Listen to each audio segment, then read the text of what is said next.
kalau ada orang bertanya, apakah Islam itu ngajarkan kekerasan? Loh, yang menghardi anak yatim aja itu dianggap mendustakan agama kok. Bagaimana yang bunuh orang? Bagaimana yang nabok orang? Bagaimana yang memaki-maki orang? Bagaimana yang merendahkan kehormatan orang? Cuman sekedar anak yatim saya minta, enggak. Itu dianggap sudah menistakan agama kok. Ini agama, Pak. Yang kayak gini nih harus kenceng. Kadang-kadang sholawatnya kenceng, takbir kenceng, milih pemimpin kenceng, giliran mintain sedekah pura-pura budek. Ada yang begitu ya, giliran jihad kayaknya kenceng banget. Jihad gak usah jauh-jauh, jihad di kampungmu tuh bisa. Jihad itu ndak usah mewujudkan negara ini dengan pemimpin yang benar tuh nanti. Dirimu tuh benarin dulu. Apa nggak mungkin kita ngumpulkan orang setiap hari, ayo berasnya saya ambil segelas. Nih bapak-bapak nih, kalau berasnya saya rampas segelas, kayaknya nggak ada yang demo di Perungkum. Ayo, saya ambil rumah Pak Haji segelas, rumah Pak Asim segelas, semuanya nih. Saya minta segelas, saya kumpulin di masjid. Saya umumkan, saudara-saudara yang hari ini tidak bisa makan, datang ke Masjid Hayatul Islam. Ada beras, itu jihad Pak. Itu jihad yang mulia hari ini. Bukan sekedar teriak Allahu Akbar tanpa makna.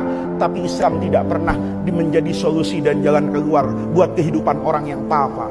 Jangan orang tuh marahin dulu orang yang dagang di bulan Ramadan, tapi dia tidak melakukan usaha apapun di sana. Itu bukan orang beriman yang benar dan bukan muslim yang benar.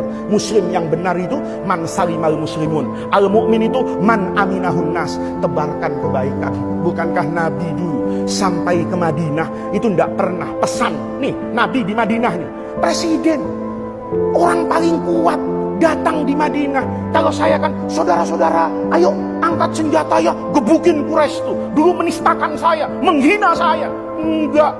Nabi sampai di Madinah itu, lamma qadima Rasulullah sallallahu alaihi wasallam al-Madinata wan jafalan nasu qibalahu. Orang ngeriung nih.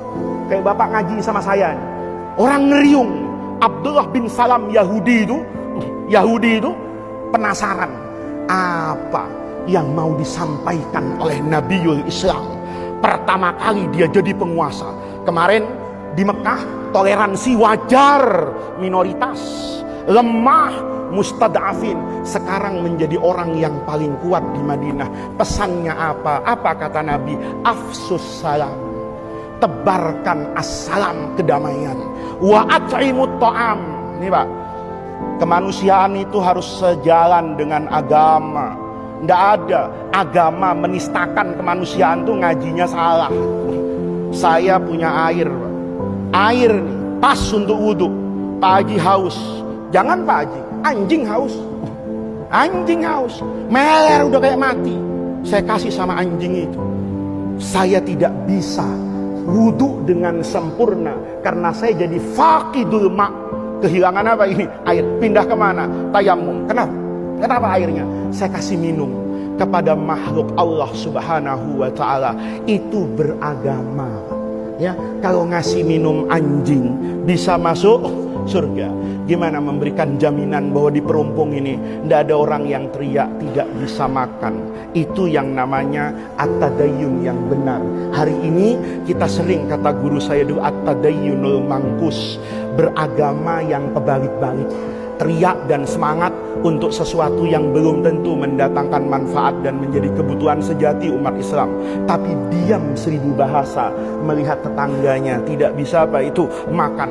Terlalu sering kita membahas musik yang diharamkan Allah, tapi tidak pernah berpikir bahwa suara sendok dan garpu yang terdengar dari rumah orang kaya kepada orang miskin itu juga tidak kurang haramnya dalam agama. Kenapa? Karena Nabi berpesan, kalau kamu masak yang enak, baunya kemana-mana, banyakin airnya, berbagi dengan sesama. Itulah ajaran Nabi Muhammad, Rasulul Insaniyah, Nabi yang sangat memperhatikan aspek kemanusiaannya manusia. Jadi di sini bapak-bapak jangan cuma ngomel sama pengemis. Saya takut juga nih besok hadisnya diapalin. Tiap ada pengemis dibacakan waan Abi Hurairah. Lo tahu nggak? Gua habis ngaji semalam. Oke. Tapi masalahnya kata pengemis, Pak Haji, ini masalahnya saya harus ngapain? bodo amat, yang penting an Abi Hurairah. Nah itu juga murid separuh pinter separuh nggak pinter. Jadi bapak-bapak, ini yang kita bahas pada malam hari ini itu adalah keseimbangan dalam hidup. Jangan biarkan ada pengemis di kampung ini, jangan ajarkan kepada generasi ini untuk menjadi generasi pengemis, tetapi pada saat yang sama bapak semua, saya, kita semua itu juga harus soleh secara sosial. Sholatnya bagus, hablun minallah, tapi sama orang mustadafin itu hablun minannas. Orang yang baik itu universalnya bagus, ya kan? Kemudian hubungan kepada Allah bagus, tapi hubungan kepada sesama juga sama bagusnya.